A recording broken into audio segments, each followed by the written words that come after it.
नमस्कार दोस्तों यूनेस्को का एक अलग से एक सेक्शन है, संभाग है, जिसमें जो दुर्लभ पांडुलिपियां हैं उनका जिक्र होता है और ऐसी पांडुलिपियों का जिक्र होता है मैन्युस्क्रिप्ट्स का, जो मैन्युस्क्रिप्ट्स समूची मानवता के लिए ज़रूरी मानी जाती हैं, उन्हीं का जिक्र होता है।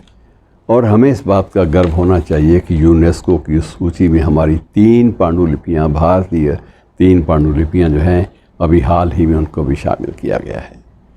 और ये जो रिकॉर्ड है, इसे बोला जाता है memory of the world regional register. इसे बोला जाता है memory of the world regional register.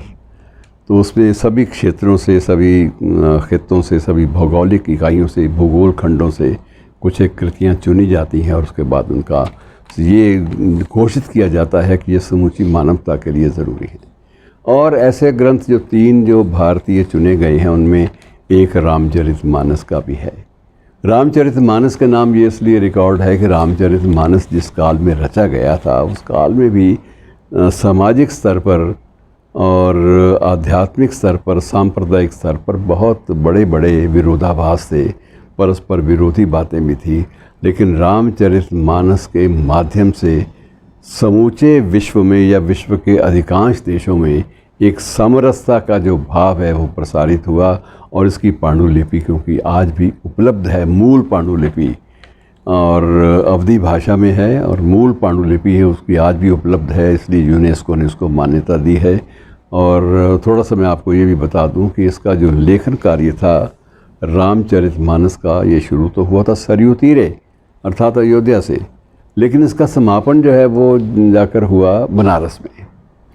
Goswami Tulsidas ने इस ग्रंथ का समापन बनारस में किया था, एक घाट पर बैठकर, और उसके बाद पुराण भी वहीं त्यागे थे। संवत 1680 उनके प्राणांत के बारे में भी दोहा है कि संवत 1680 असी गंग के तीर, श्रावण शुक्ला सप्तमी तुलसी तजो शरीर।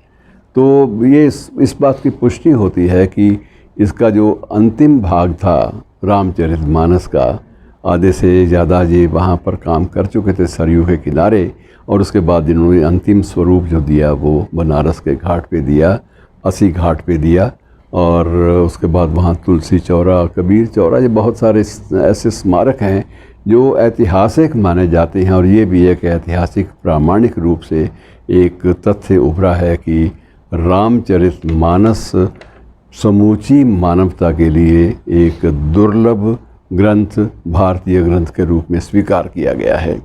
और इसकी जो पांडुलिपि जो आज भी हस्तलिखित, गोस्वामी तुलसीदास की अपनी लिखी हुई पांडुलिपि, अपने हाथ से पांडुलिपि जो उन्होंने स्वयं हस्तलिखित थी, वो भी आज राजापुर गांव में कहते हैं कि ये अभी इस बात की पुष्टि होनी है, लेकिन राजापुर गांव में जिसका संबंध तुलसी की जन्मभूमि से, वहाँ पर सुरक्षित है एक परिवार के साथ और एक परिवार के पास। और अब ये प्रयास जो हैं ये अंतर्राष्ट्रीय स्तर पर भी किए जा रहे हैं और भारतीय संस्थान जो हैं वो भी इस बारे में अग्रसर हैं कि किसी भी रूप में इस ग्रंथ की, इस दुर्लभ पांडुलिपि को सामने लाया जाए और इसको सुरक्षित रखा जाए। धन्यवाद।